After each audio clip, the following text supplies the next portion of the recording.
শুভ সন্ধ্যা বন্ধুরা, কেমন আছেন সবাই? আমি আবার একটা ব্লগ নিয়ে চলে এলাম। এখন 8টা মতো বাজে। তো আমি রাতে রান্না করব, রুটি বানাবো। আজকে বৃষ্টি হচ্ছে খুবই আমাদের এখানে, তার জন্য আমি নিউট্রেলা গরম জলে ভিজিয়ে রেখেছি আধা ঘন্টার মতো। আর এখানে আলু কেটে নিয়েছি চোখো চোখো করে অল্প একটু, আর নিয়েছি এখানে একটু কোচানো পেঁয়াজ নিয়েছি, আর পাপড়ি করে নিয়ে একটু পেঁয়াজ নিয়েছি, 1 ইঞ্চির মতো একটু আদা রসুন, এগুলো মশলা করে নেব। আমি একটা প্যান বসিয়ে দিয়েছি এখানে, এটা আমি আঁচটা জেলে দিচ্ছি। এর মধ্যে আমি প্যানটা গরম হলে তেল দিয়ে আলুটা ফ্রাই করে নেব। প্যানটা গরম হয়ে গেছে, আমি তেল দিয়ে দিচ্ছি। আজকে সয়াবিনটা একটু অন্যভাবে বানাবো। এর আগে ভিডিওতেও দেখিয়েছি, বানিয়েছি সয়াবিন, মানে কিন্তু এটা একটু অন্যভাবে বানাবো, তোমাদের তাই দেখাবো সয়াবিনটা কীভাবে বানাচ্ছি। তেলটা গরম হয়ে গেছে, আলুটা দিয়ে দিচ্ছি আস্তে আস্তে।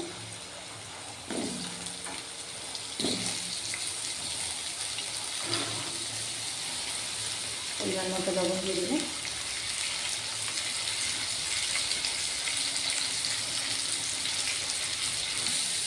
আমি সয়াবিনের কারিটার মধ্যে একটু গ্রেভি করবো, খুব বেশি ঝোল করবো না। আমি কয়েকটা সস ব্যবহার করবো এর মধ্যে, তোমাদের দেখাবো কীভাবে করবো। তোমরা দেখো আলুগুলো খুব সুন্দর লাল লাল করে একদম ভেজে নিয়েছি। আলু তুলে নেব।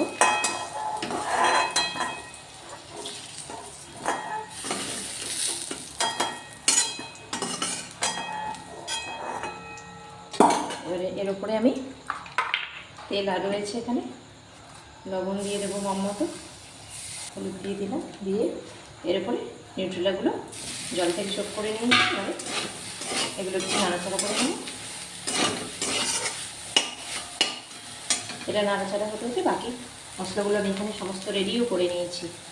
স্লাইস করে টমেটো কেটেছি, স্লাইস করে পেঁয়াজ, এটা আদা লঙ্কা বেটে নিয়েছি, রসুন বাটা, কিছুটা পেঁয়াজ কুচি করে নিয়েছি, ধনে পাতা কুচি করে নিয়েছি।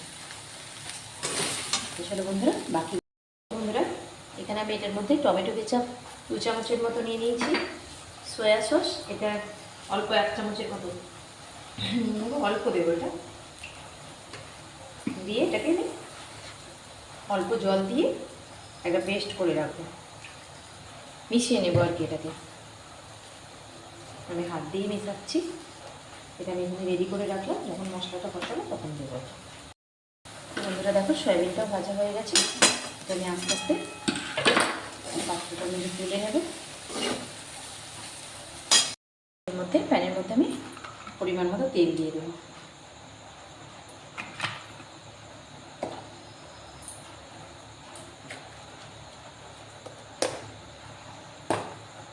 আমি এলাচ লবঙ্গ দারুচিনি এগুলোকে একটু আদা পেশা মতো পিষে রেখেছি একটু আর কি, যাতে এটা আরও ভালোভাবে ব্যবহার করা যায়। পুরোপুরি স্মুথ পেস্ট করে মানে গুঁড়ো করে নিয়ে নিই ডাস্টটা একদম, কিন্তু এইভাবে আমি রেখেছি করে এটা দিলে সুবিধা হয় তরকারি। একটা তেজপাতা দিয়ে দেবো। শুকনো লঙ্কাটা ফোড়নে দেবো না, কারণ আমি আদার সঙ্গে বেটে নিয়েছি ওটা। এবারে কুচিয়ে রাখা পেঁয়াজটা আমি দিয়ে দেবো।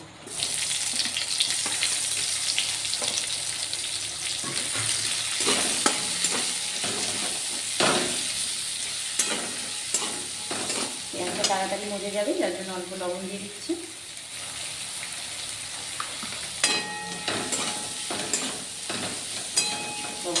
পেঁয়াজটা মজে যায়। দেখো পেঁয়াজটা খুব সুন্দরভাবে নরম হয়ে গেছে, ভাজা হয়ে গেছে। এবার আমি এর উপরে রসুন বাটাটা দিয়ে দিচ্ছি।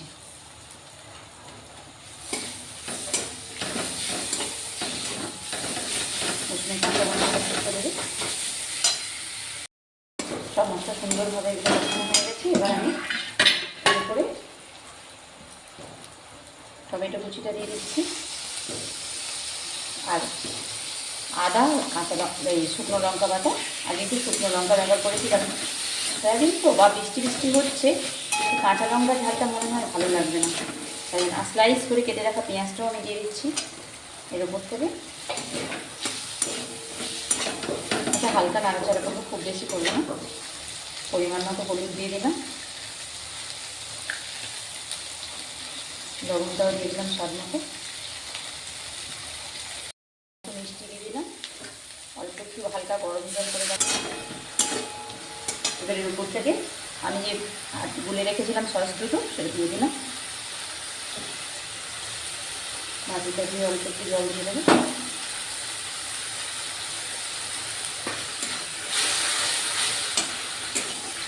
সস দিয়ে দিয়েছি। এবার এর উপর থেকে আলু ভেজে রাখা সয়াবিন আলুটা দিয়ে দিলাম।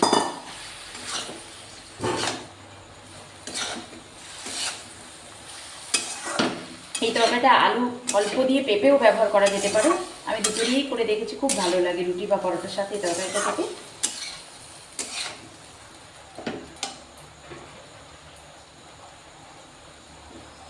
ওপর থেকে আমি ধনেপাতা কুচিটা দিয়ে দিচ্ছি। ধনেপাতা কুচিটা একটু বেশি করেই দিচ্ছি।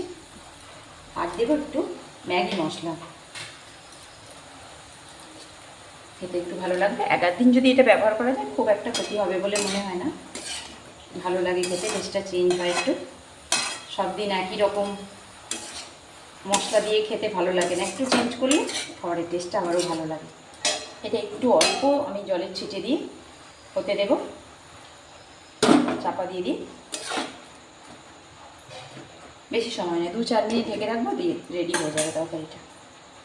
দেখো সয়াবিনের তরকারিটা রেডি হয়ে গেছে পুরোপুরি। কত সুন্দর দেখতে হয়েছে দেখো, একদম বড় বড় হয়ে ফুলে গেছে। এইভাবে গ্রেভিটা এরকম থাকবে। একবারে শুকনো হলেও খাওয়া যায় না রুটির সাথে, আবার একবারে বেশি ঝোলও রাখবো না। এবার ওপর থেকে শুধু আমি একটু আমার গুঁড়ো করে রাখা গরম মশলার পাউডার একটু ছড়িয়ে দিচ্ছি। দিলেই বাস তরকারিটা রেডি। বন্ধুরা একটা প্যানের মধ্যে নামিয়ে নিই তরকারিটা আমি। এটা খেতেও দারুণ লাগে, দেখতেও ভালো লাগে।